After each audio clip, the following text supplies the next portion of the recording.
The night my uncles said the ranch was worthless, I was kneeling in the dark of a collapsing barn, prying up a floorboard with my grandfather's rusted crowbar. My name is Etta Vance. I was 18 years old. I had $112 in my pocket, a backpack of borrowed clothes, and a set of keys. The state of Oregon handed me the morning they closed my file. The seventh board came up slow. Wood screamed. Dust rose. And underneath a metal box, olive green army issue heavier than it had any right to be. My uncles told me this place was a tax burden, a wreck, a pile of rocks not fit for cattle. They offered me $10,000 to sign the papers and disappear. They forgot one thing. My grandfather taught me how to spot a lie. He said, folks who work too hard to convince you something is worthless, that's the exact thing they mean to steal. So I got on a bus. I walked 3 miles down a gravel road. I opened the door of a house that hadn't seen light in 4 years, and I found what he left behind that old barn. It wasn't gold. It wasn't money. It was a choice. And before this story ends, I'll have to make it with the whole world watching. If you've ever felt like your life was written by somebody else, stay with me. The office smelled like burnt coffee and disinfectant, beige walls, beige carpet, a beige woman named Mrs. Albright sliding a beige folder across a laminated desk. Happy birthday, Etta. She didn't smile when she said it. Neither did I. 18 years old, legally an adult, legally not their problem anymore. Inside the folder, a birth certificate I'd seen a dozen times, a social security card, and a set of tarnished keys on a steel ring. I picked them up. They were cold, colder than the room, heavier than the metal should have been. The property is officially yours, she said. Your uncles have managed the estate. They'll be in touch. The property, not your grandfather's ranch, not the place you spent every summer of your childhood, not the house where you learned to ride a horse before you learned to read. The property. I'd been a file for 2 years. Now I was closed. I signed the last page, stood up, walked out into a Portland drizzle that soaked through my jacket in under a minute. And that's when the phone rang. The screen said, Uncle Randall. My stomach knotted before I even answered. Etta, sweetheart, happy birthday. His voice, smooth, rehearsed, like a man reading a script he'd already read out loud in the mirror. Thank you, I said. Listen, I know today's a lot. Big changes, big feelings. I didn't say anything. Deacon and I have been talking about the ranch. There it was, 3 seconds in, not even a pause. It's in rough shape, sweetheart. Your grandpa let it go, bless his heart. The roof's about to cave, taxes are years behind. And the land hard rock. Nothing grows out there. Nothing ever did. I twisted the keys around my finger. We found a buyer. $10,000. Cash, clean. You could rent a nice apartment, start over. $10,000. Enough to breathe, not enough to live. That's generous of you, Uncle Randall. It's more than the place is worth, sweetheart. Honestly, we're paying you to walk away from a headache. Sweetheart. He said it 3 times in 90 seconds. My father used to call me kid. My grandfather called me girl. Nobody called me sweetheart. Sweetheart was what men said when they wanted something. I want to see it first, I said. Silence. Long, cold, sharp. See it, Etta. There's nothing to see. I want to see it. You're 18 years old with no money and no plan. What you want is a shower and a roof. His voice had changed. The syrup was gone.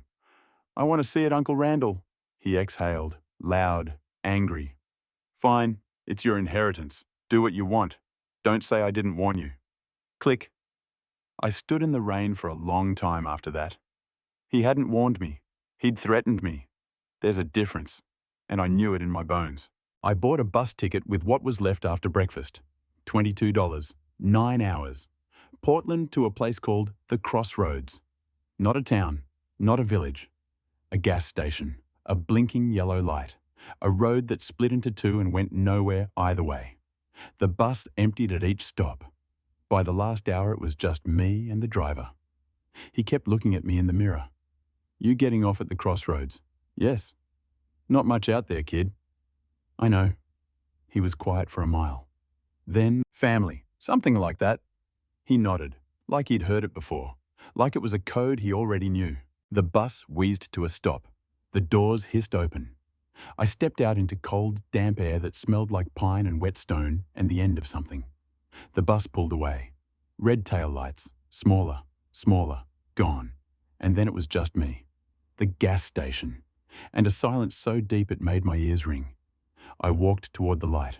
The woman behind the counter was maybe 60, silver hair pulled back, hands strong from lifting things heavier than they looked. She didn't look up when the bell rang. "Water and a granola bar, please." She reached for them without looking, rang them up, slid them across. $2.50. I paid. She took the money, put it in the drawer. And then, for the first time, she looked at me, really looked. Her hand stopped halfway to the drawer. Her mouth opened, closed, opened again. "Honey," she said, "just that, just one word. Then you look just like your grandmother." My stomach dropped. Because I want you to understand this, my grandmother had been a ghost my whole life. My mother died when I was 6. My grandfather raised me until he died. And in 12 years of summers on that ranch, in 12 years of stories at the dinner table, in 12 years of family photographs on the mantel, not one person, not one time, ever mentioned my grandmother. Not her name, not her face, not what she liked or how she laughed or when she died. Nothing. She was a hole in the family shaped like a woman. And this stranger, this gas station woman I'd never met, was the first person in my entire life to tell me I looked like her. I couldn't speak. She saw it in my face. Her eyes went soft. So soft I almost cried right there in the aisle between the motor oil and the beef jerky. "You're Etta," she said. "You're Josiah's granddaughter." "How do you—" He came in every Tuesday for 6 years. Coffee, black, and a chocolate bar he'd take home for later. He talked about you the whole time. She wiped her hands on her apron. "I'm Marisol. And honey, your grandmother was my friend." My mouth was dry. My hands were shaking. The keys in my pocket felt like they weighed 50 pounds. "Marisol, what was her name?" She looked at me for a long moment. Then she said, Rebecca Vance." And the world tilted. I walked the 3 miles to the ranch in the fading light. Rebecca. I said it out loud to the gravel road, to the trees, to the sky bruising purple above me. Rebecca Vance. I had a grandmother. She had a name. She had a friend who remembered her coffee order 18 years later. And nobody had ever told me. The road bent, the trees opened up, and there it was, a rusted iron gate, hanging on one hinge. Beyond it, a long dirt drive choked with weeds, and at the end of it, a house. 2 stories, white paint peeled to grey. A porch that sagged in the middle like an old man taking a breath. To the left, the barn, enormous, bowed in the roofline. One of the great doors hanging crooked from its top track. A black gaping mouth in the side. My uncle was right about one thing. It was a wreck, but it was mine. I pushed the gate open. It screamed. I walked up the drive.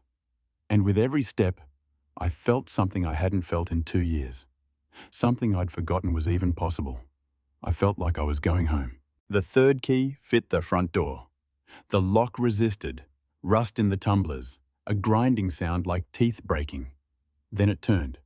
The door swung inward with a low, tired groan. I stepped inside. Cold. Colder than outside. The kind of cold that lives in a house when nobody has loved it for a long time. I flicked a light switch. Nothing. Of course. I turned on my phone flashlight. The beam cut through dust, sheets over the furniture, a stone fireplace with old ash still in it, faded wallpaper with water stains blooming in the corners. I walked through the living room, into the kitchen. A coffee cup sat by the sink, brown ring dried at the bottom, a calendar on the wall turned to August, 4 years ago. Someone had walked out of this house one morning and never come back. I felt the ghost of him then. My grandfather. Josiah Vance, 6'2", hands like tree bark. A laugh you could hear from the barn. He used to say, "Girl, this house is going to be yours one day. Don't let anybody tell you what it's worth." I'd been 14. I hadn't understood. I understood now. I searched the house that night by flashlight. I don't know what I was looking for. A photograph maybe, a letter, anything with her name on it. Rebecca. I found nothing. Every trace of her gone. Someone had scrubbed her out of this house. I went upstairs. 2 bedrooms, 1 bare, 1 his. His bed was made. A patchwork quilt pulled up tight. Reading glasses on the nightstand. A paperback novel bookmarked at page 142. He'd never finished it. I sat down on the edge of the bed. And for the first time since he died, since the funeral, since the caseworker, since the 4 foster homes and the beige office and the closed file, I cried. Not soft, not pretty. I cried like something inside me was breaking loose from where it had been buried. Here is what nobody in the system ever told me.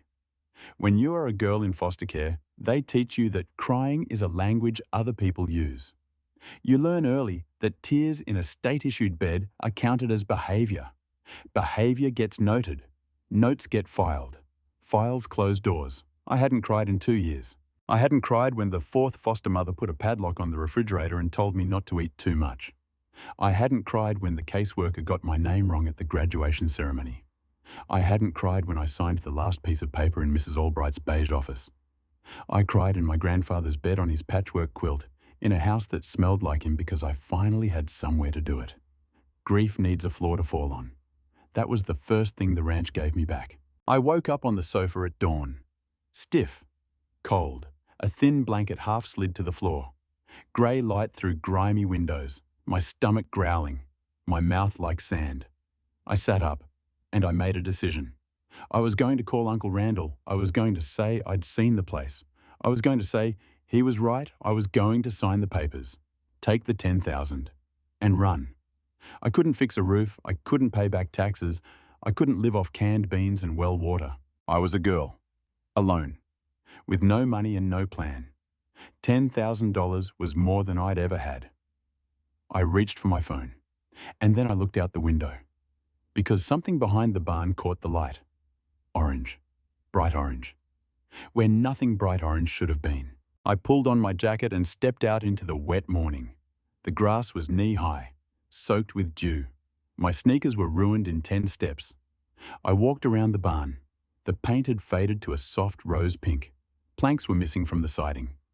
I could see the wooden ribs of the thing like a dead animal picked clean.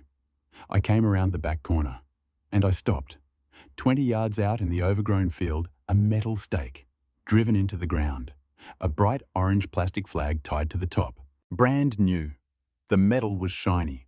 The flag hadn't faded a single shade. It hadn't been there long. I walked out to it. 1 survey stake, alone in a field, in the exact middle of nothing. I knelt down beside it, ran my hand through the wet grass, and that's when I found it, a cloth, white, trampled into the mud beside the stake, almost invisible. I picked it up, shook it out. A handkerchief, old, yellowed at the edges, hand-embroidered in the corner. 2 letters, R.V. Rebecca Vance. My grandmother's handkerchief. In the mud, next to a survey stake that had been driven into the ground last month, 18 years after she died. The morning went quiet. My heart went loud, and somewhere behind my ribs, the girl who was going to take the 10,000 and run. She died, and somebody new started to breathe. I didn't call Uncle Randall. I walked back to the house with the handkerchief in my hand. I made tea on the propane camp stove I found in the pantry. And I started to search. Not for photographs anymore. For proof. Someone had been here. Someone had known. I tore through the house room by room. I stripped the sheets off every piece of furniture. I opened every drawer. I lifted every rug. Nothing. Until I got to the study.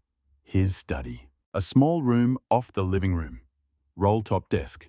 Bookshelves loaded with books on agriculture, geology, local history, a corkboard with maps pinned to it. This was his command center. I sat in his cracked leather chair. It creaked under me. I started with the desk. Papers, receipts, old seed catalogs, a checkbook with the last entry dated 4 years ago. I went through every drawer, every folder, every scrap. And in the back of the deepest drawer, my fingers brushed against wood. A box, small, rectangular, not much bigger than a shoebox. I lifted it out. No lock, plain oak. My name carved into the top in his handwriting. Etta A. My hands shook. I opened it, inside a bed of yellowed newspaper clippings, and on top of them a thick envelope with my name on the front, written in that same familiar spidery hand. I sat down on the floor, my back against the desk. I opened the envelope. My dearest Etta, if you're reading this, then I'm gone and you have come home. I am sorry, girl. I am sorry for not being there to see you become the woman I know you'll be, and I'm sorry for the mess I've left you to clean up. But I need you to be strong, and I need you to be smart, because the wolves are at the door, and they are wearing your uncle's faces. I stopped reading. I put the letter down. I stood up. I walked to the window. I stared at the barn. Because I want you to understand, I had suspected this. Somewhere underneath. I had felt it in Randall's voice, in the way he called me sweetheart, in the way he wanted me signed and gone. But suspecting a thing and seeing it written in your dead grandfather's hand are two different animals. I went back to the letter. Randall and Deacon, my own sons, have always seen this land as nothing more than a dollar sign. They have none of their mother's love for this place. None of my respect for what's beneath our feet. They see rocks and dirt. I see a legacy. For years, they pressured me to sell. When my health started to fail, they got hungrier. They knew I was leaving the ranch to you. They did not want you to have it. They will tell you the place is worthless. That is a lie. They will offer you money. That is bait. They will make you feel small. That is their trade. Do not let them. You are my granddaughter. You have my blood in your veins. And you have something else. You have your grandmother's blood. And that my girl, that is the thing they are most afraid of. I read that line 4 times. You have your grandmother's blood. And that is the thing they are most afraid of. I picked up the handkerchief. I looked at the letters stitched into the corner. RV. I whispered her name to the empty room. Rebecca. The house made no sound. But I swear on the crooked porch and the sagging barn and every closed door I have ever walked through, I swear I felt her there. The letter went on. In this house, in this land, there is more than what you can see. I could not leave it all for you in one place. It was too risky. They have been through this house, I am sure of it. But they are not as clever as they think they are. They look. They do not see. There is a second box, Etta. It contains everything you need to fight them. The truth about the land, the truth about your grandmother, and the name of a man you can trust. I have hidden it where they would never think to look. In the heart of the ranch. In the place where I did my real work. Go to the barn. In the northwest corner is a tack room. From the doorway, count 7 floorboards. The 7th one is loose. Underneath, you will find what you need. Trust me, Etta, and trust yourself. All my love, Grandpa. I folded the letter. I tucked it into my pocket. I sat there for a long time, staring at the wall, at the maps on the corkboard, at the spines of the books he'd read to learn this land better than any surveyor ever could. He had known. He had known they would come for me. He had spent his last years preparing the ground for a war he wouldn't live to fight. And he had chosen me, a girl in the foster system, a closed file, $112. He had chosen me to finish it. I went into town that afternoon. I needed food, a flashlight with a real bulb, nails, a hammer. The crossroads didn't have a store, but the next town over, Millbrook, had one, 8 miles down the road. I drove my grandfather's ancient pickup. It had been sitting in the barn for 4 years. It coughed. It smoked. It ran. Millbrook had one street, a diner, a church, a feed store, and Holloway's hardware. The bell over the door was brass. It rang when I stepped in. The man behind the counter was old, 70 at least, wireframe glasses, suspenders, a pencil behind his ear. He looked up. His hands stopped on the counter. You Josiah's girl. I nodded. He was quiet for a moment. Then, come here. I walked to the counter. He looked at me, right in the eyes, like a man looking for something specific. Yeah, he said, half to me, half to himself. Yeah, you're his. He turned, went to a small metal box on the shelf behind him, opened it, pulled out an envelope. He came in 6 years ago. Said if a young woman named Etta ever walked through that door, I was to give her this. He slid it across the counter. He left credit too, $212, whatever you need. It's paid for. My throat closed. I, your grandpa was a good man, stubborn as a mule, but fair, and he loved you like the sun rose out of your head. I couldn't speak. He pushed the envelope closer. Name's Silas Holloway. My father knew your grandmother. She was a hell of a woman. You come back any time you need something. Anything. I picked up the envelope. I couldn't open it in front of him. My hands were shaking too badly. I bought a flashlight, a pack of batteries, a 20-pound bag of rice, a hammer, a crowbar. He wouldn't let me pay for the crowbar. That one's from your grandpa, he said. He'd want you to have it. I loaded everything into the truck. I drove back to the ranch, my hands white on the wheel. I opened the envelope on the porch. It wasn't a letter. It was a business card, Arthur Kendall, attorney at law, and a phone number. And on the back in my grandfather's writing, call him when you find the box. He knows everything. He's been waiting. That night, I dreamed of a woman I had never met. She was standing in a field, tall grass, wind in her hair.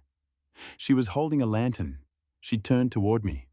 Her face, I couldn't see it clearly, but I knew. I knew. She lifted the lantern and she pointed. At the barn.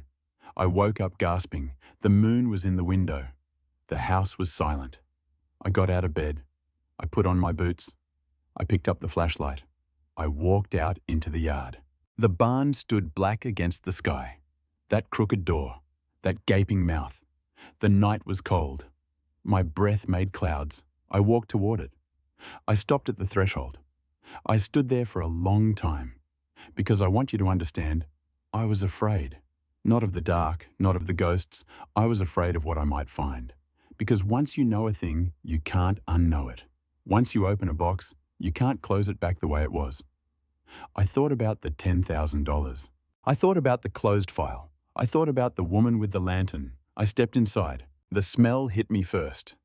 Old hay, rotting wood, something animal, something patient. I turned on the flashlight. The beam cut through cathedral darkness. High rafters, a hayloft, broken tools, rusted machinery, and at the far end of the north wall, a small enclosed room. The tack room. I walked toward it, my boots crunching on debris. Every step the barn made a sound. A creak. A sigh. Like it was breathing. Like it had been waiting for me too. I reached the tack room, pushed the door open. It squealed on its hinges. Small, 10 feet by 10 feet. Walls lined with hooks. Cracked leather harnesses. A saddle slumped on a wooden stand. Dust thick enough to write your name in.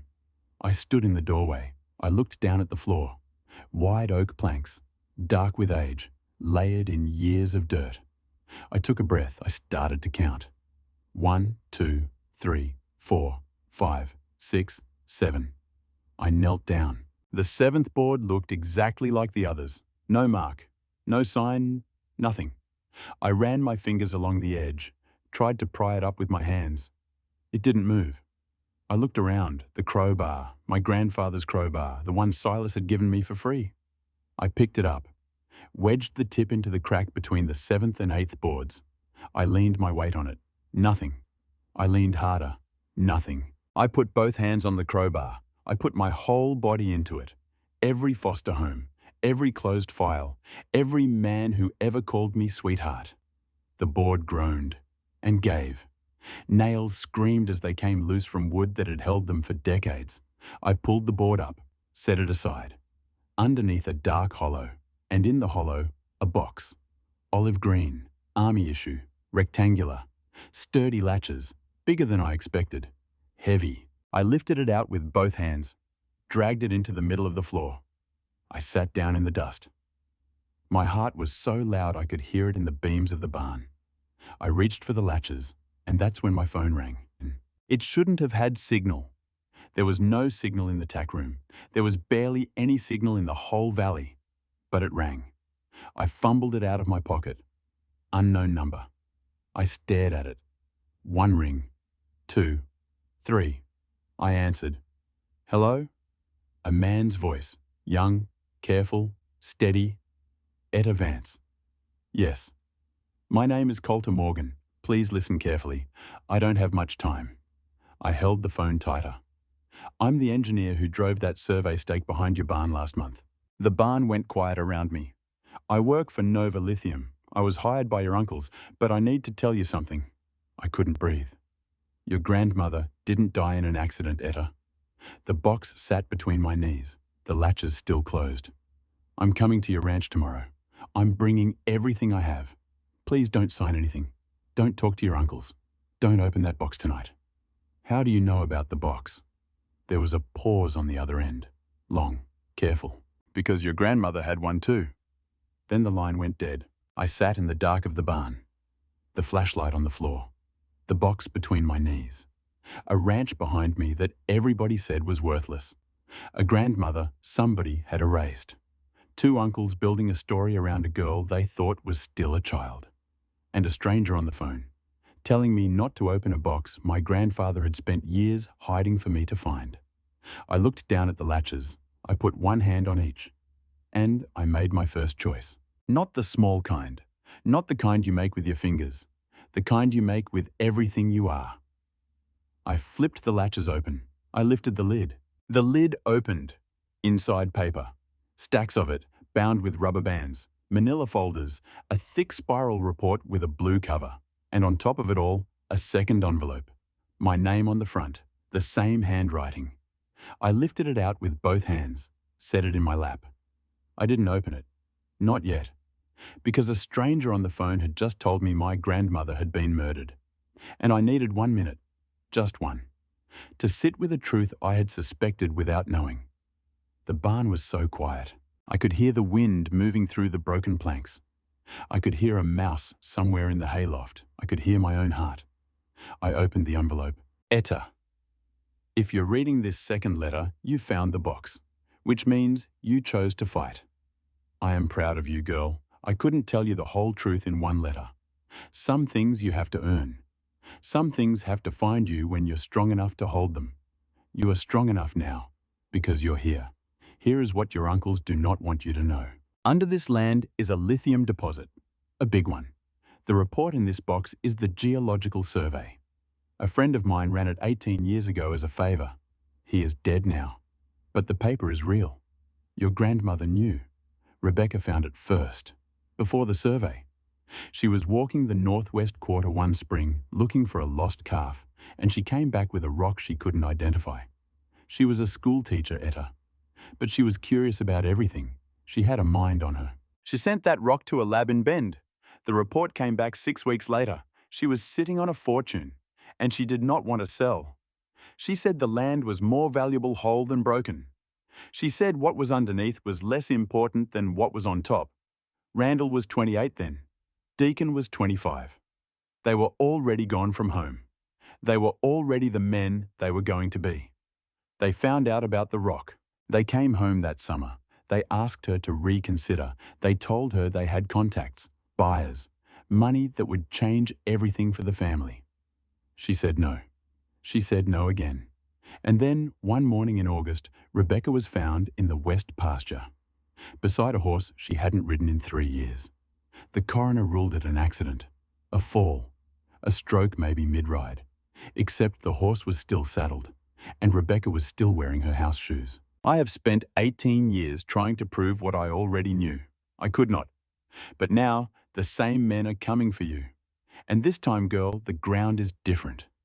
This time, you know. The next document in this box is your grandmother's journal. Read it, meet her, then call Arthur. Grandpa. I sat in the dust of the barn, legs going numb, the letter in my hand. I read it 3 times. The third time, I stopped crying. The third time, something old and cold and steady took the place where the crying had been. I set the letter down. I reached into the box. I lifted out the journal. It was a small book, leather, cracked, held closed with a cord. I untied the cord. I opened the first page. Her handwriting was rounder than his. Careful, a school teacher's hand. Rebecca Vance, Spring 2004. I turned the page. And there, in a voice I had never heard, I met the woman who had given me my name. I stayed up all night reading. I read her thoughts about her students, about the girls in her one-room schoolhouse who wouldn't be sent past 8th grade, whose fathers said school was for boys, whose mothers agreed because agreeing was easier. I read about the fund she started, $20 a month, set aside from her teacher's salary, meant for girls whose families wouldn't pay for high school. I read about the rock, about sending it to Bend, about the lab report. I read about the day she told Randall no. He looked at me the way a man looks at a locked door, she wrote, like it was an insult to him personally, like the wood should apologize for standing in his way. He is my son.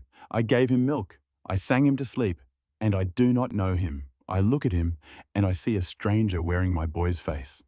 I read that line at 3 in the morning by flashlight, and I put the journal down, and I whispered to the empty barn, I know exactly what you mean. The last entry was August 7th. I have decided. I will announce the findings on Monday, publicly. I will not sell to anyone. Not to my sons, not to a company, not to the state. The land will go to my grandchild, girl or boy, whichever comes first. Josiah thinks I am being stubborn. I am being their grandmother. Some things you cannot give away. Some things you have to leave. If they are angry at me, good. Let them be angry at a memory. Let them argue with a ghost. My child will grow up in the land I loved, and what I leave will teach them what I could not stay to say. She died 3 days later, August 10th. The pages after that were blank, except one, the very last page, in a different hand, a man's hand, my grandfather's. Rebecca died on the 10th. I read her last entry on the 11th. Randall came to the ranch on the 12th. He did not ask about the funeral. He asked about the rock. I said nothing. I have said nothing for 18 years. Now I am saying it. To you. I closed the journal. Slowly. I tied the cord. I sat in the dust of the tack room, and I watched the sky through the broken planks of the barn turn from black to grey to a pale, sick blue. Morning was coming, and with it a stranger driving up my grandfather's road. Colter Morgan pulled in at 9:15. An old Bronco, green, mud on the wheel wells. He got out slowly. Hands where I could see them, 25 maybe. Tall, dark hair cut short, a face that had spent a lot of time outside. He carried a leather folder under one arm. I was on the porch. The shotgun my grandfather had left in the pantry across my knees. I hadn't loaded it. I didn't know how. But he didn't know that. Miss Vance? That's close enough. He stopped, 20 feet from the porch steps. I want you to know I'm not armed. I want you to know I quit my job at 6 this morning, and I want you to know I didn't call your uncles. Prove it. He set the folder on the ground, slid it forward with his boot, backed up. I looked at the folder. I looked at him. I stood up, kept the shotgun in one hand, walked down the steps, picked up the folder. I opened it right there in the yard. Papers, reports, a death certificate my grandmother's with a section circled in red pen. Correspondence between Nova Lithium and Randall Ryland dating back 6 years. 6 years. Randall had been talking to Nova Lithium since my grandfather was still alive. I looked up. Come inside. Slowly. Colter Morgan raised his hands and came inside. I made coffee on the camp stove. He sat at the kitchen table. He did not touch anything. He did not put his elbows on the wood. He sat like a man in a church. I set the mug in front of him. He looked at it, then at me. I owe you a lot of explanation. You owe me the truth. Right. He took a sip, set the mug down. My mother was a student of Rebecca Vance's. The kitchen went still. For 3 years, grade 5 through 7, in the one-room schoolhouse in Millbrook, my mother was the first girl in her family to finish 8th grade. She was the first girl in her family to go to high school. She was the first girl in her family to go to any kind of college. He looked at his hands. Your grandmother paid for the high school books, out of her own pocket. My grandfather couldn't afford them, and your grandmother told him, I quote, the girl reads or I make trouble in this town. His voice was rough now. My mother is a nurse in Salem. She raised 3 sons. She named me after her uncle. But she made me promise when I was little that if I ever had a chance to do something for Rebecca Vance's family, I would do it. I did not know what to say. He kept going. 6 weeks ago, I was assigned a survey job, a property in this valley. My supervisor gave me a name. Ryland. I did the survey. I drove home. I looked up the name. I found your grandmother's obituary. I found her death certificate. I found the notes from the coroner that were quietly removed from the public record. He looked at me. And I found you, Etta Vance, 18, in the foster system, about to inherit a fortune your uncles were planning to steal from you. His eyes were steady. I could not do that to Rebecca Vance's granddaughter. Not with my mother's face in my head every time I looked in the mirror. I set the coffee down. I did not trust him, not yet, but I did not untrust him either. I said, "Tell me what you have." He opened the folder again, and for 2 hours he showed me everything.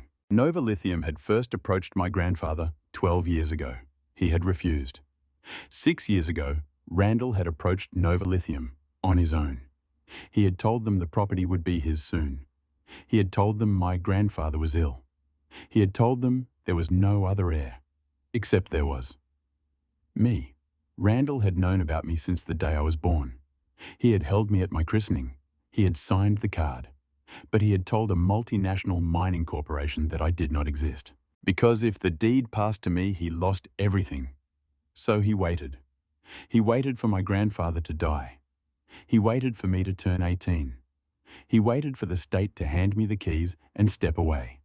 And then he was going to buy the ranch from a kid for $10,000 and sell it to Nova Lithium for $2.4 million. I stood up. I walked to the window. I looked out at the barn. $2.4 million for a piece of land my uncle had called worthless. I thought about the beige office, about Mrs. Albright's voice, about the closed file. I thought about the 4 foster homes. I thought about the mother in one of them who had locked the refrigerator with a padlock, so the state kid wouldn't eat too much. I thought about being hungry. And then I thought about my grandmother, sending a rock to a lab in Bend, saying no to her son, and the second time dying for it. I turned back to Colter. Who else knows what you know? Nobody. I destroyed my copy at the office. I brought you everything I had. Do you have proof my grandmother was killed? He hesitated. I have a piece of it. The coroner's original notes. A friend of mine at the county records office found them in a sealed file. But it's not enough to charge anyone. What would be enough? He met my eyes. A confession. I called Arthur Kendall that afternoon. His voice was exactly what I needed. Slow, deep, unbothered. Josiah's girl. Yes, I've been expecting you. I'm sorry it's taken so long. You know. I know everything, honey. Your grandfather and I had a long time to prepare. I felt something ease in my chest. Something I hadn't known was clenched. Not alone. For the first time in 2 years, not alone. There's a man here, I said. His name is Colter Morgan. He worked for Nova Lithium. He brought me documents. A pause. Then, Josiah told me about the boy's mother. She wrote a letter to your grandmother's estate 10 years ago, thanking her. That's how he knew the family. If Morgan is who I think he is, he can be trusted. Okay. Etta, listen to me. Randall is not going to give up. He is going to escalate. He has too much money at stake.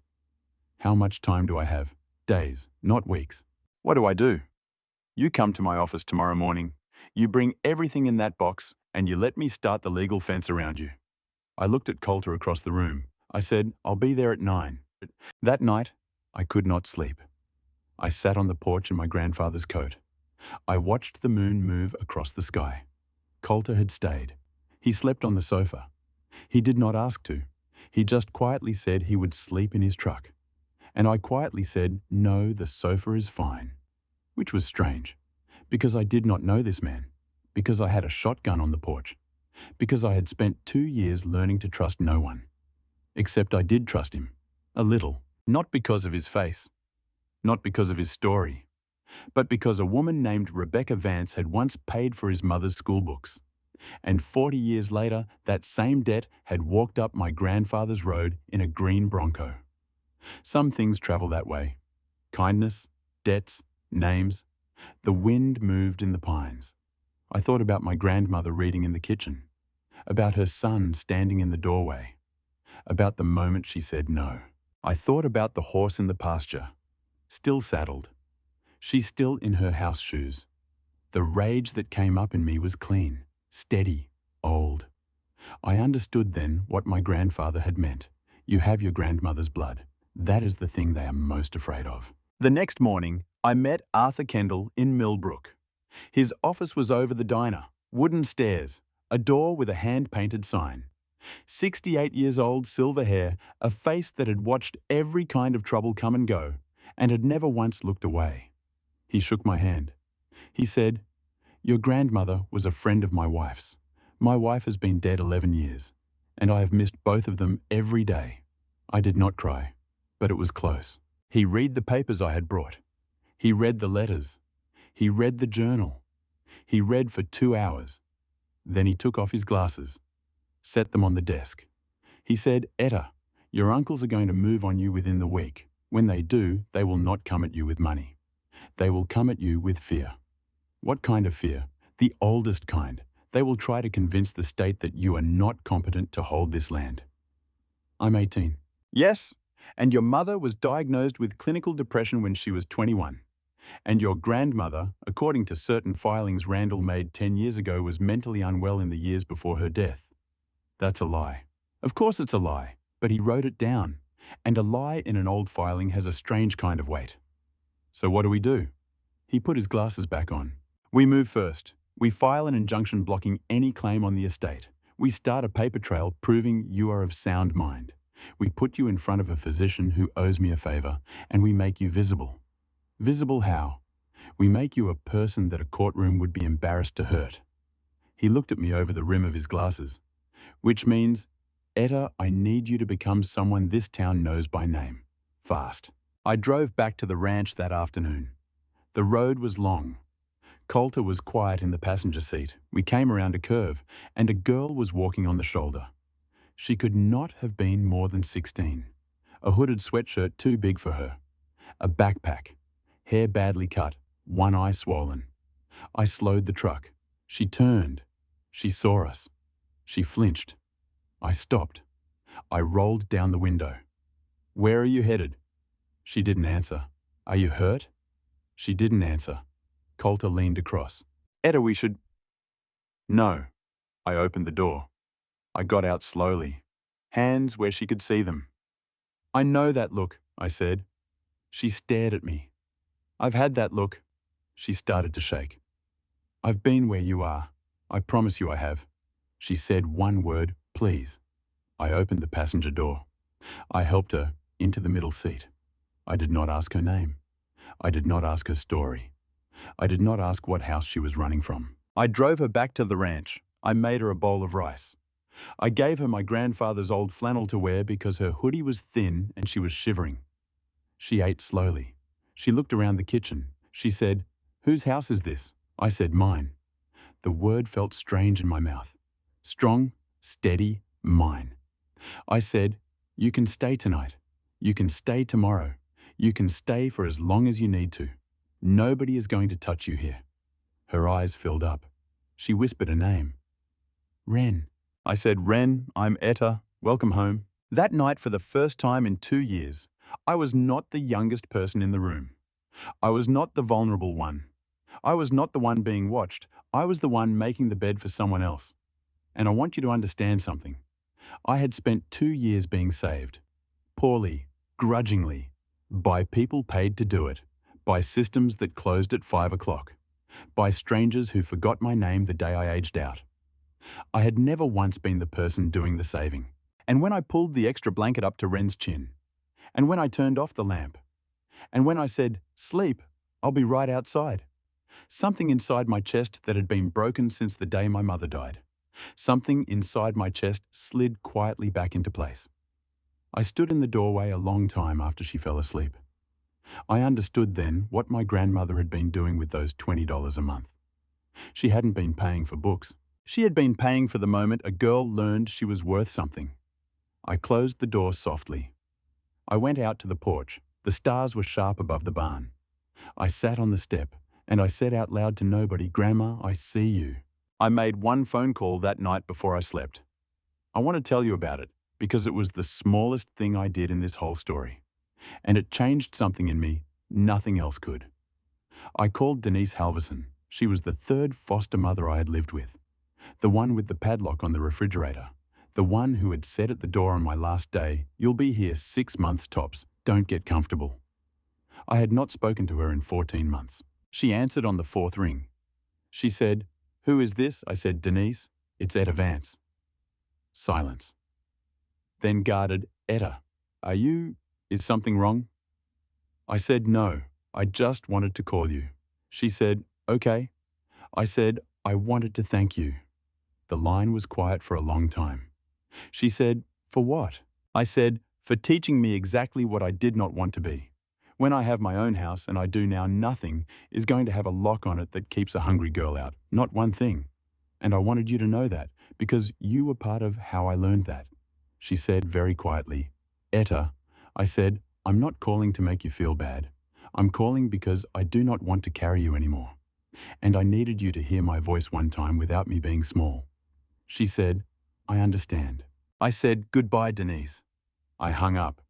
I sat on the porch step in the dark, and I felt something old and heavy lift off my shoulders and walk away into the pines. It was not forgiveness. It was not revenge. It was arithmetic. And I understood for the first time that a woman who is going to help other girls has to first put her own ghosts down. Not away.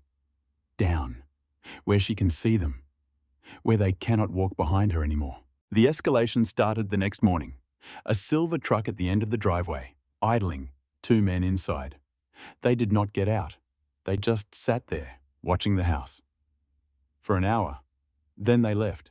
Colter watched them from the study window. "Do you know them?" he asked. "No." "Good." He wrote down the license plate. That afternoon, Marisol called me from the gas station. "Honey, there was a man in here this morning." "What kind of man?" "City clothes, Portland accent, asking about you." "What did he ask? Where you were, what you were doing, who you were talking to?" "What did you tell him?" "I told him I had never heard of you." She paused. Then she said, "Etta, I've lived in this valley 31 years. Your grandmother taught my daughter to read. I told your grandfather at his wife's funeral I would look out for anyone with that name. I meant it then. I mean it now."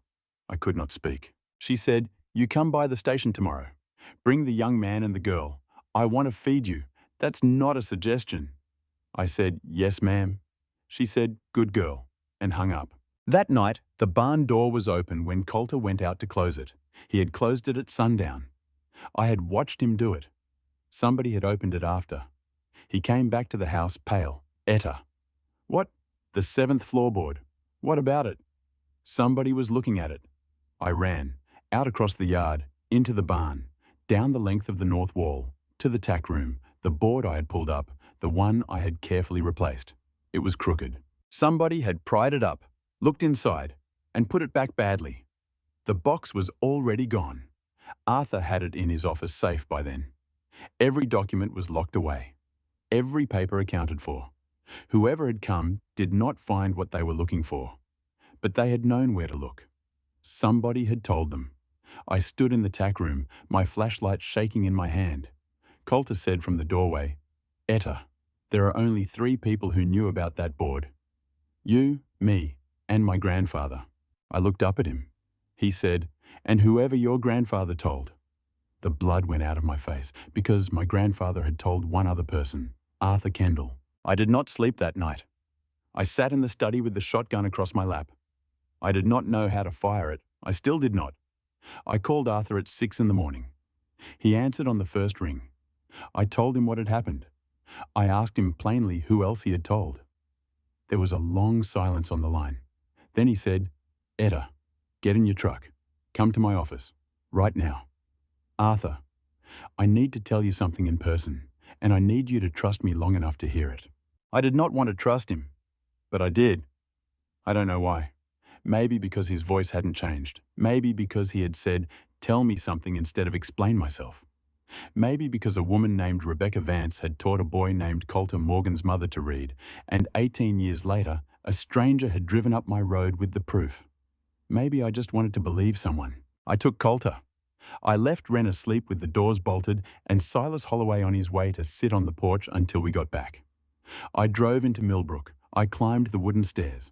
I opened the door with the hand-painted sign, and Arthur Kendall was sitting at his desk. And across from him, sitting in the client chair, was my Uncle Deacon. He looked older than I remembered. Not in the years, in the eyes. He was 51. A partner at a firm in Portland, tall, neat, grey at the temples, wearing a wool coat that had cost more than my grandfather's truck. He stood up when I walked in. He said, "Etta." I stopped in the doorway. Colter stepped in behind me. Arthur said, "Etta, please sit down." I did not sit down. Deacon said, "I know how this looks." I said, "Do you?" He said, "I came to Arthur an hour ago, on my own. I told him everything I know. Everything Randall has done. Everything I let him do." I said, "That's convenient." He said, "It's not convenient. It's the worst decision I have ever made in my life, and I made it because I finally realized what he's about to do to you." My jaw was so tight it hurt. Arthur said, "Etta, listen to what he has to say, then decide." I sat. Colter stood behind my chair. Deacon put his hands flat on the desk. He looked at them, not at me. He said, "Randall killed our mother." Nobody moved. I did not know for certain until 3 years ago. I suspected. For a long time I suspected, but I did not know. His voice cracked. "He told me last month. He told me at dinner. He was drunk. He was bragging." He looked up. His eyes were wet. "He said the old woman would not sell. So I made the old woman go away." Those were the words, those exact words. I could not breathe. He said, "I did nothing. For a month, I did nothing. Because he is my brother. Because we are the only family we have left. Because I have spent my whole life being afraid of him." He looked at me directly for the first time.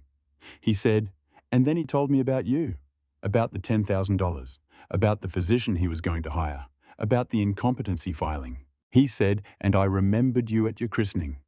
You were the size of a loaf of bread, and I remembered thinking, she has our mother's eyes." He put his face in his hands. He said, "I have carried her death for 18 years, Etta. I cannot carry yours." The room was silent. Arthur was watching me. Colter was watching me. Deacon was crying into his hands. Not for show, real crying. The kind that has been held in too long and has finally decided the man could no longer afford it. I sat very still, because inside me, 3 things were happening at once. 1, I believed him. 2, I did not forgive him. 3, I did not trust him. All 3 at the same time, all 3 real. I said, "Are you willing to testify?" He looked up, wet-faced. He said, "Yes. On the record, under oath, against your brother. Yes, even if it destroys your career. Yes." I looked at Arthur. Arthur nodded slowly. He said, "Etta, this is the case." I looked back at Deacon. I said, "I am not your redemption." He said, "I know." I said, "You will get nothing from this land, not $1, not 1 acre." He said, "I do not want anything." I said, "You will testify. You will help build the case, and then you will disappear from my life, forever." He nodded. He said, "That is more than I deserve." I stood up. I looked at Arthur. I said, "Draw up whatever you need. I'll sign it today." I walked out into the hallway. Colter followed. Arthur closed the door behind us. I stood at the top of the wooden stairs, my hand on the railing.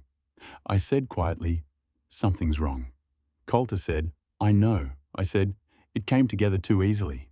He said, "I know." I said, "Watch him." He said, "I will." That night, I could not sleep. I sat at the kitchen table with the shotgun. Wren was asleep upstairs. Colter was on the porch. The moon was up. I thought about Deacon's face, about the tears, about the exact words. "I have carried her death for 18 years. Something about the sentence caught in my mind. A splinter. I could not pull it out. I got up. I went to the study. I pulled the journal off the shelf where Arthur had let me keep the copy. I opened it to the last entry. "I will announce the findings on Monday." Monday. My grandmother had been planning to announce publicly, which meant she had told someone. She had scheduled it. There would have been a plan. Who had she told? I flipped back. I read the last 2 weeks of entries, and there, buried in a Wednesday, told D today. He listened. He asked good questions. He is not his brother. D. Deacon. She had told Deacon 3 days before she died. He had known. For 18 years he had known. Not since 3 years ago. Not since last month's drunken dinner. Since 3 days before her death. He had lied to me. In Arthur's office, he had lied about the year. He had lied about when he knew, which meant I stopped breathing, which meant he had known before. He had known before it happened, and he had done nothing. I called Colter into the study. I showed him the entry. His face changed. He said, "Etta, he came to Arthur voluntarily, yesterday morning, before you found the barn door open, before somebody looked at the 7th floorboard." I said, "That's not possible." He said, "It is possible, if he wanted to know what was in the box, if he needed us to trust him long enough to tell him where things were kept." I said, "He wants to know what evidence we have." Colter said, "He wants to know what evidence you have, so he can help Randall bury it." I sat down in my grandfather's leather chair. I closed my eyes. 2 brothers, not one predator. 2, the one you feared and the one you trusted. My grandfather's voice came into my head, clear as morning. "They are not as clever as they think they are. They look, they do not see." I opened my eyes. I said, "Give me your phone." Colter handed it to me. I dialed Arthur. I said, "Arthur, Deacon is not what he says he is. I need you to get him back in that office tomorrow. And I need him to think we still believe him." Arthur said, "Etta, what are you planning?" I said, "I am going to let him lie, on tape, under my roof, on my terms." I said, "And I am going to give him just enough rope to bury his brother." I set the phone down. I looked out the window at the barn. Silver in the moonlight, somewhere in the dark. 20 yards behind that barn. An orange flag was fluttering. Somewhere in the county records office, a coroner's note was sitting in a sealed file. Somewhere in a bank vault in Millbrook, $40,000 was still earning interest on a fund started by a woman who had died in her house shoes. And somewhere in a Portland office, my uncle Randall was making calls I could not hear. I stood up. I turned off the study lamp. I said to the woman I had never met, but who I finally knew, "Grandma, I'm coming." Then the phone rang. Arthur, his voice was tight. He said, "Etta, it's happened. Randall filed this afternoon. Emergency guardianship petition. He has a physician's affidavit. The hearing is in 5 days." I closed my eyes. 5 days. 5 days to prove I was of sound mind. 5 days to prove my grandmother had been murdered. 5 days to trap the uncle I had almost trusted. 5 days to keep the girl asleep upstairs, safe. 5 days. 5 days to become the woman my grandmother had been waiting 18 years for me to be. I opened my eyes. I said, "Arthur." "Yes." "Tell them I'll be there." 5 days. That is what Randall Ryland gave me. 5 days between his filing and the courtroom door. 5 days for a girl in the foster system to prove she was of sound mind. 5 days to prove her grandmother had been murdered. 5 days to trap the uncle sitting across the desk who had been lying to her face. 5 days. I hung up the phone. I looked at Colter. I said one word. "Coffee." He went to the kitchen. I sat down at the study desk. I picked up a pencil. I turned over an envelope. And I wrote 3 columns what I have, what I need, what I can prove. Because a girl who has spent 2 years being handled by systems learns something. She learns that panic is a luxury. She learns that fear is an appointment you can reschedule. She learns to plan. The next morning, we walked into Arthur's office at 7:30. Deacon was already there, his wool coat folded across his knees. He stood up when I walked in. He said, "Etta, I was hoping I'd see you today." I gave him a smile that did not reach my eyes. I said, "Uncle Deacon, sit down. We have a lot to go through." I sat across from him. I placed a stack of documents on the desk between us. On top a blank yellow legal pad and a pen. I said, "I need to understand the timeline, from the beginning. Every conversation you had with Randall about my grandmother, every conversation you had with him about me, everything." He nodded, slowly. He said, "Of course, whatever helps." He picked up his coffee. Casual, comfortable. He said, "Where should I start?" I said, "Start with the day before she died." His hand shook, just once, around the cup. Then it steadied. He said, "I don't remember that day specifically." I said, Try. He looked at me. Longer than a man should have to look thinking about a day. He said, "It was a Tuesday, I think, or maybe a Wednesday." I wrote it down, very slowly, so he could see me writing it. Because I want you to understand, I already knew what day it was. It was a Sunday, the day after she told him, the day before she died. He was lying about a day she had literally sat him down and told him she was about to change everything. I did not correct him. I let him lie. For 2 hours, I let him lie. And Arthur, sitting quietly at the far end of the desk with a pen he was not using, Arthur let a small recorder inside the drawer collect every word. At the end of the 2 hours, Deacon stood up. He said, "Etta, thank you for trusting me." I stood up too. I said, "Thank you for coming." I did not shake his hand. He noticed, but he did not say anything. He walked to the door. He put his hand on the knob. Then he turned back. He said, "Etta, can I ask you something?" "Of course." "Where are you keeping the original documents, the journal, the letters, the old survey? If Randall tries something, I want to know they're safe." I looked at him. I looked right into his eyes. I said, "They're at the ranch, in the study, in a locked drawer of my grandfather's desk. Nobody but me has the key." He nodded slowly. He said, "That's smart." He left. The door clicked shut behind him. Arthur reached into the drawer, turned off the recorder. He said, "Etta." I said, "I know." He said, "You just told him exactly where to break in." I said, "I know." He said, "That's the trap." I said, "That's the trap." I looked at Colter. Colter was already reaching for his phone. I said, "Call Silas. Tell him to bring 3 men to the ranch tonight. Old men, slow men, men who don't scare." Colter said, "How many nights?" I said, 1. "He'll come tonight, or he'll come tomorrow, but he will come." Colter said, "How do you know?" I said, "Because a man who has been lying for 18 years is running out of days." He came at 2:47 in the morning. I know because I was sitting in the dark of the kitchen with the shotgun still not loaded, but held in a way that made me feel less small. I was listening to the house, and I heard the study window open. Silent. Practiced. A man who had done this before. I did not move. Silas Holloway did. Silas was 68. He wore suspenders in the summer. He had known my grandmother by name. I was sitting in the study with the lights off, in my grandfather's leather chair. When Deacon climbed through the window, Silas turned on the desk lamp. And Deacon Ryland, partner at a Portland firm, wool coat grey at the temples, froze in the middle of my grandfather's study with his hand around a crowbar. Silas said softly, "Evening, Deacon." Deacon said nothing. Silas said, "You want to put that crowbar down, or you want me to call the sheriff before you do it?" Deacon put the crowbar down. 2 other men stepped in from the hallway, one from behind the shelves. Colter came in the kitchen door. I turned on the overhead light. Deacon stood there, in the middle of my grandfather's study, in the middle of the night, blinking in the light. I did not raise my voice. I said, "Uncle Deacon, you came all the way out here at 2 in the morning, in your Portland shoes, in the mud. Would you like some coffee before the sheriff arrives?" He sat down, heavily, on the edge of the chair.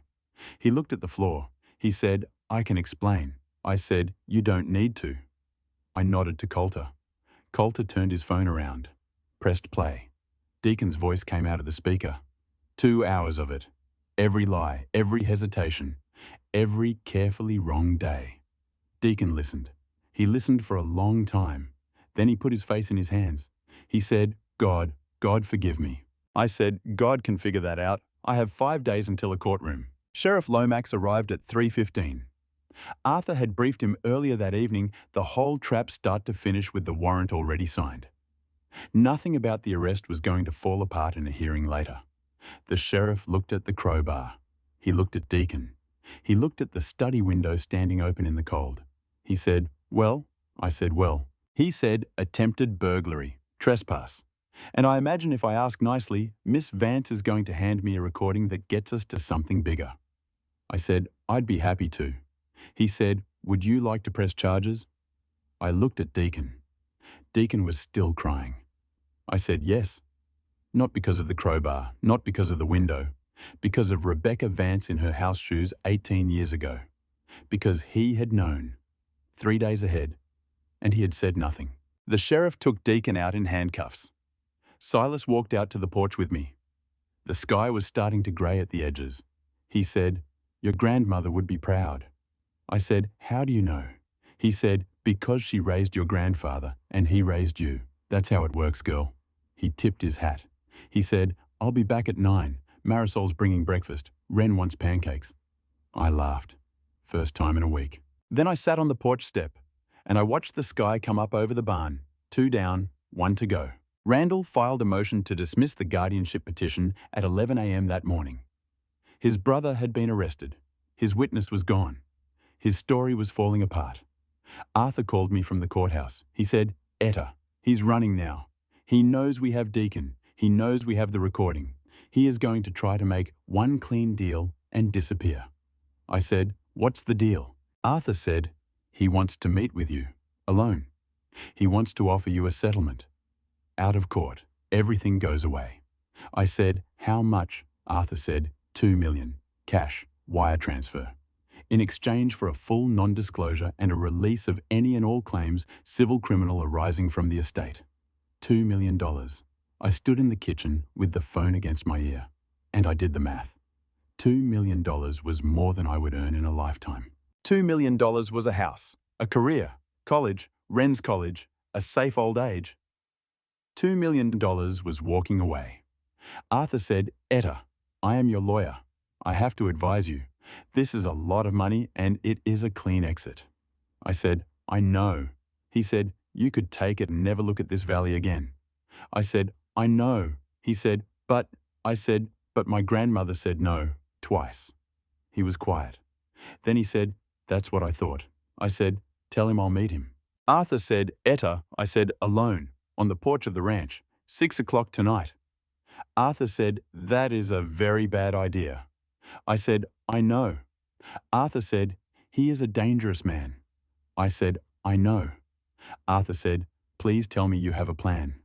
I said, I do. Arthur said, are you going to tell me what it is? I said, no. At 6 o'clock, a black car came up the driveway. The sun was low behind the pines. The air smelled like frost coming. Randall Ryland got out. He was 57. Silver hair, a charcoal suit, shoes that had never touched Oregon dirt before. He looked at the house. He looked at the barn. He looked at me on the porch. I stood up. I did not smile. He walked up the steps. He did not shake my hand. He said, Etta, you've grown into your mother's face. I said, I've grown into my grandmother's. His mouth twitched. Once. Then went still. He said, may I sit? I nodded. He sat in my grandfather's rocking chair. He looked around the porch. He looked at the fields. He said, beautiful evening. I said, it is. He said, I imagine you'd like to hear the offer. I said, I would. He named a number, 2.1 million, slightly higher than what Arthur had said. He explained it was final. He explained it was generous. He explained that if I refused it, he would find another way to acquire the property, and the process would be uglier for me than it needed to be. He talked for 8 minutes. I let him. I did not interrupt. I did not nod. I did not react. When he was done, I said, Uncle Randall, can I ask you a question? He said, of course, sweetheart. There it was again. Sweetheart. I said, the morning after you killed my grandmother, where did you have breakfast? His face did not move. He said, I don't know what you're talking about. I said, the morning she was found. My grandfather called you at 8:40. You said you were in Portland. But a waitress at the Millbrook diner, a woman who still works there, remembers serving you eggs and black coffee at 7:15. She remembers because you did not tip her. She wrote it down in her tip log. My grandfather kept a copy of that page for 18 years. His mouth opened, closed. I kept going. I said, your brother told me you knew about the lithium deposit 3 days before she died. He told me during a conversation you didn't know I was recording. The rocking chair had stopped. I said, there are 2 men in the barn right now with a video camera. There is a sheriff's deputy on the other side of the field. There is a recording device in the porch light above your head. I said, you have exactly one clean choice left in your life, Uncle Randall, and it is not a check. He stood up, fast. The rocking chair banged against the wall. His face was grey. He said, you are a foolish little girl. I said, I am my grandmother's granddaughter. He said, I will destroy you. I said, You already tried. He turned. He went down the porch steps. He walked to his car. He got in. He drove away. The car left the drive. The sound faded. The valley went quiet. I sat down in the rocking chair. My hands were shaking so hard I had to press them between my knees. Colter came out of the barn. He said, "Did we get it?" I said, "Yes." He said, "You baited him." I said, "I did." He said, "You are terrifying." I said, "Good."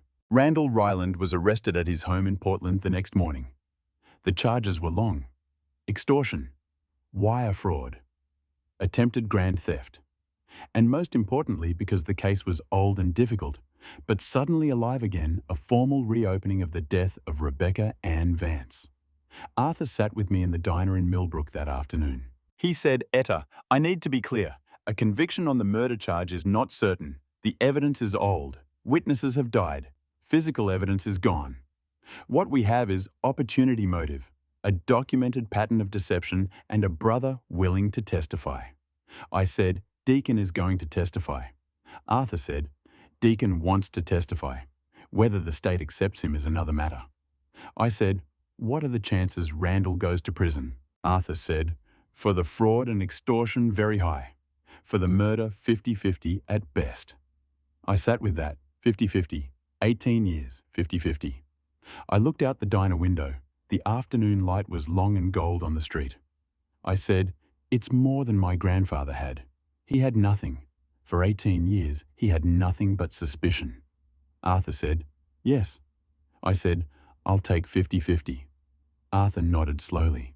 He said, "Your grandfather would take it too." The guardianship petition was withdrawn the next day. Randall's lawyer called it a filing error. I called it the sound of a man running. The hearing was cancelled. The judge, a woman in her 60s, grey hair pulled back, no-nonsense mouth, read the file. She read the recording's transcript. She read the sheriff's report.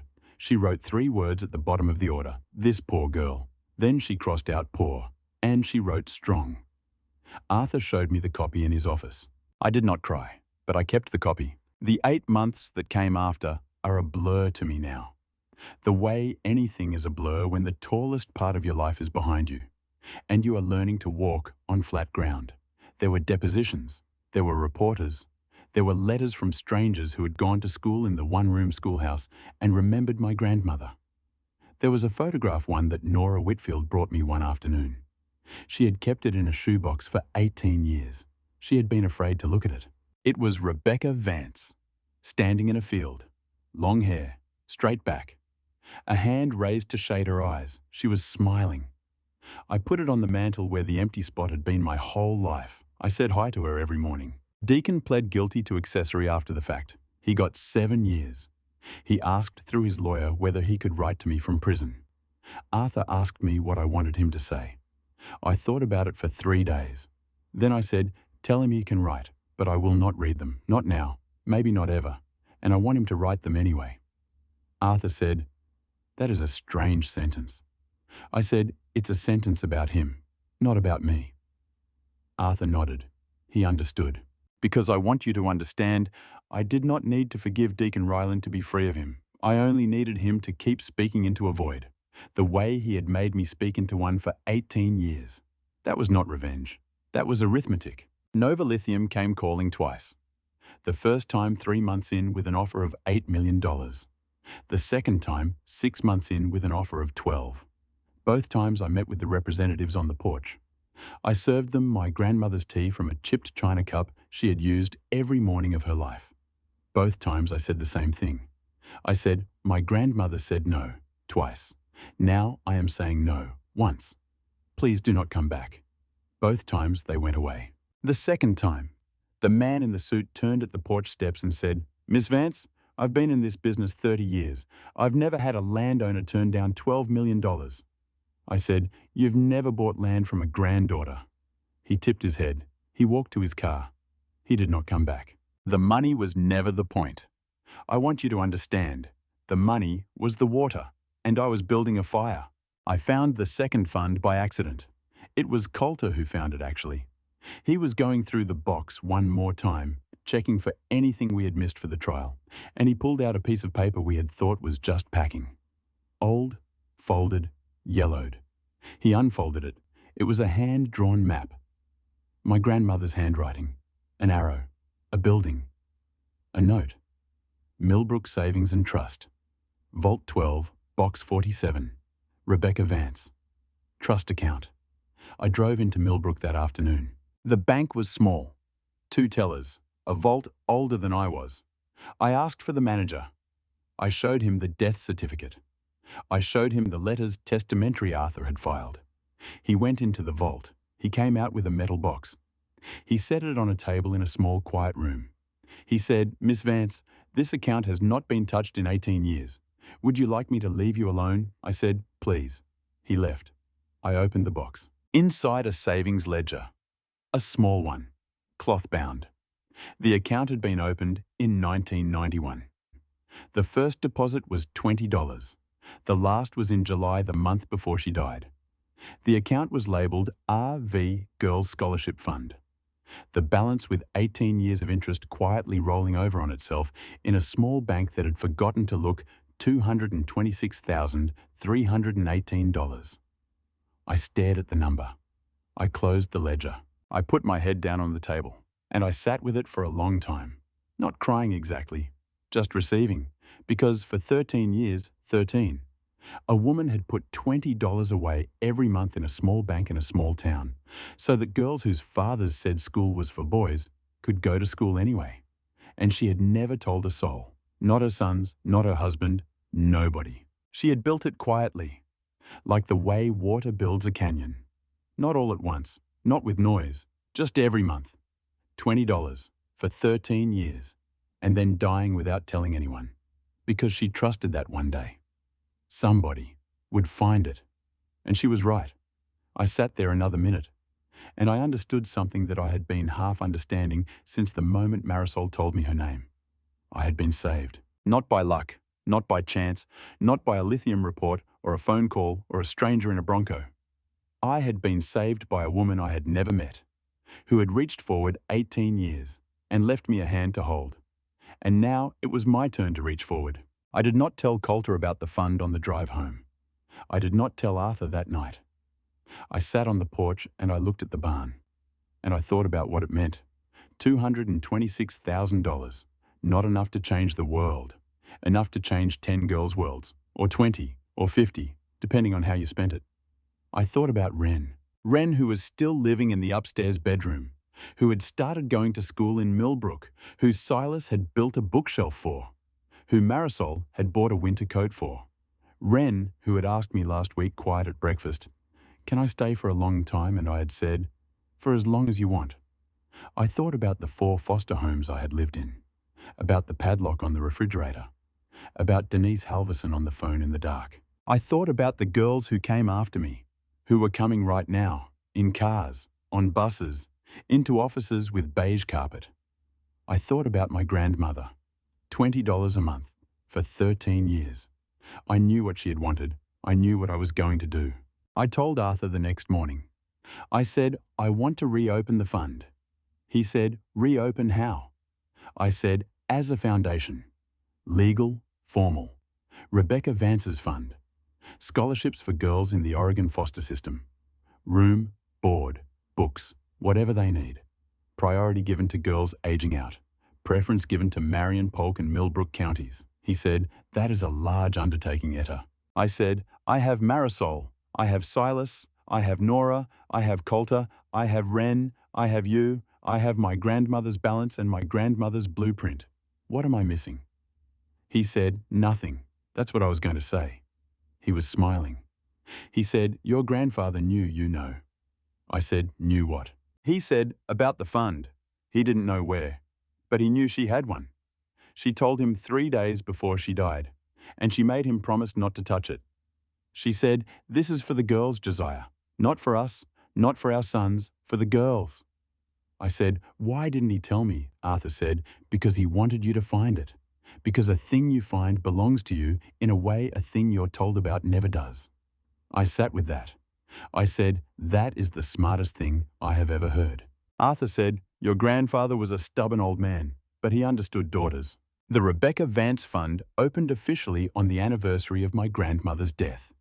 August 10th, 18 years to the day since she died in her house shoes. The porch was full of people. Marisol brought pie. Silas brought a hand-carved wooden sign that read, RV Fund. Nora brought a photograph of the schoolhouse framed. Arthur brought the papers. Colter brought a folding table for the papers. Wren wore a dress. Her hair had grown back. Her eye had healed a long time ago. She stood next to me on the porch steps. She said, Etta, I never asked. I said, asked what? She said, why you stopped for me on the road that day. I looked at her. I said, because when I was younger, nobody stopped for me, and I promised myself I would not become somebody who kept driving. She was quiet. Then she said, can I work here when I'm older, when the other girls come? I said, Wren, you're the first girl. You've been here from the start. You already work here.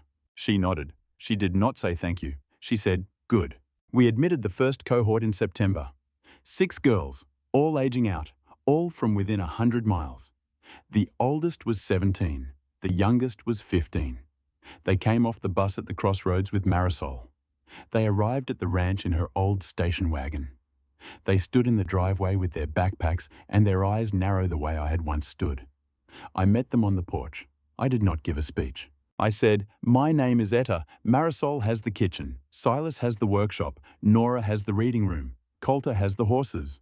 Arthur will help you with anything the state gets wrong. Wren has the upstairs bedroom on the left.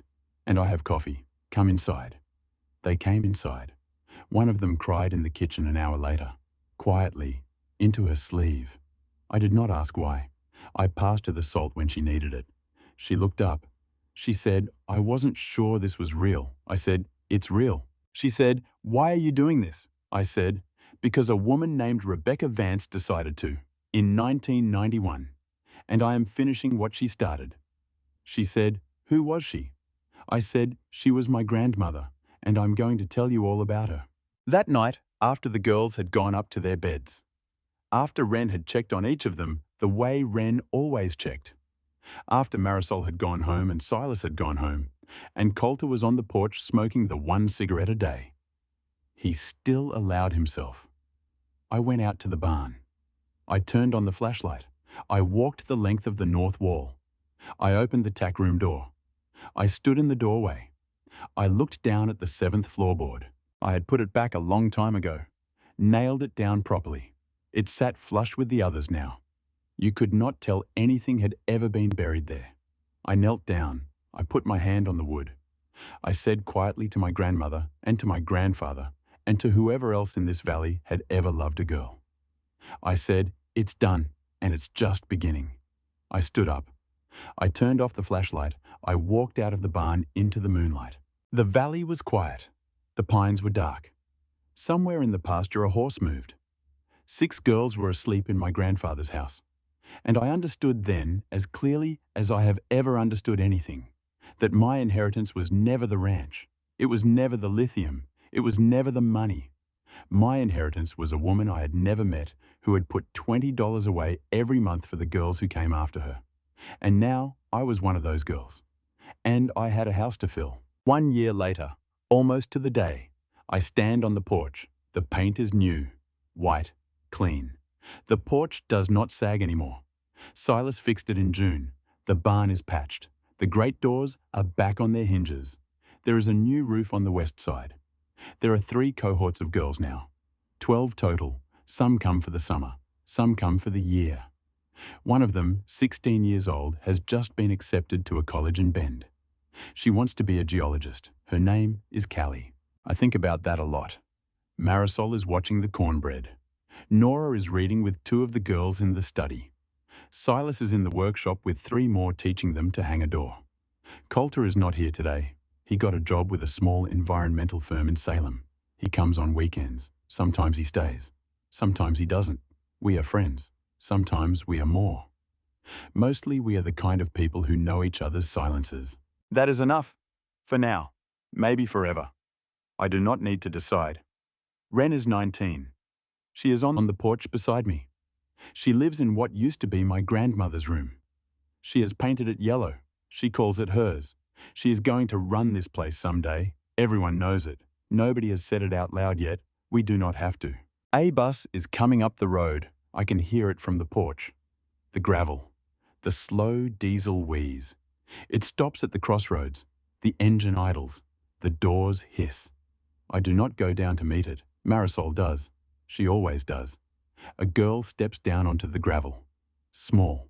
Alone. A backpack that is too big for her. Eyes that look at every corner of the sky before they land on anything human. I know that look. I invented that look. Marisol says something to her. The girl does not answer. Marisol nods anyway. She opens the passenger door of the station wagon. The girl gets in. The station wagon comes up the drive. I watch it come. Wren stands up next to me. She says, "That's number 13. I say, "Yes." She says, "I'll go get the extra sheets." She goes inside. I stay on the porch. Marisol pulls up. She gets out. She walks around the car. She opens the passenger door. The girl steps out. She is 14, maybe 15. She holds her backpack in front of her like a shield. Marisol walks her to the bottom of the porch steps. She says gently, "Honey, this is Etta. She runs the ranch." The girl looks up at me. I look down at her. She does not smile. I do not smile either. I say, "What's your name?" She says, "Josie."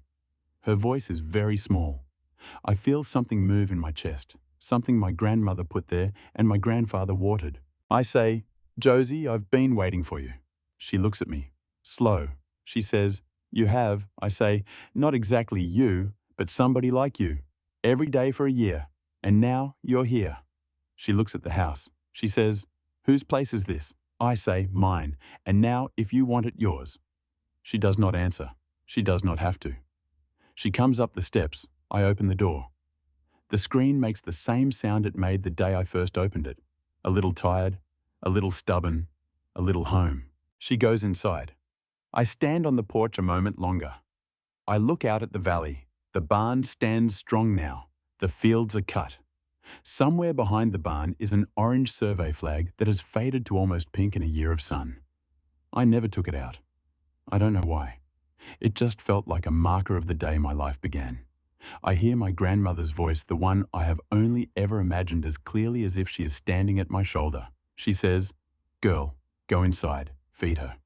I turn. I go inside. I feed her. If you have ever felt like your life was a story written by somebody else, I want you to hear me. You are not too old. You are not too young. You are not too tired. You are not too broken. You are not too alone. Somewhere somebody who came before you set aside $20. Somebody buried a box. Somebody kept a photograph in a shoebox for 18 years because they were waiting. For you. To be ready. To come home. To pick up the pen. Your inheritance is not what they leave you. Your inheritance is what you do with it. My grandmother was a school teacher who died in her house shoes. My grandfather was a stubborn old man who buried the truth under a floorboard and trusted a granddaughter he barely got to know to dig it up. I was a girl with $112 and a set of keys. And this porch, this house, this girl named Josie, eating cornbread in my grandmother's kitchen, this is what I made of it. You can too. Whatever your barn is, whatever your 7th floorboard is, whatever your $10,000 offer is, you get to say no. You get to walk out to the field. You get to open the box. And you get to write the ending yourself. I love you for staying with me. Now go find your ranch.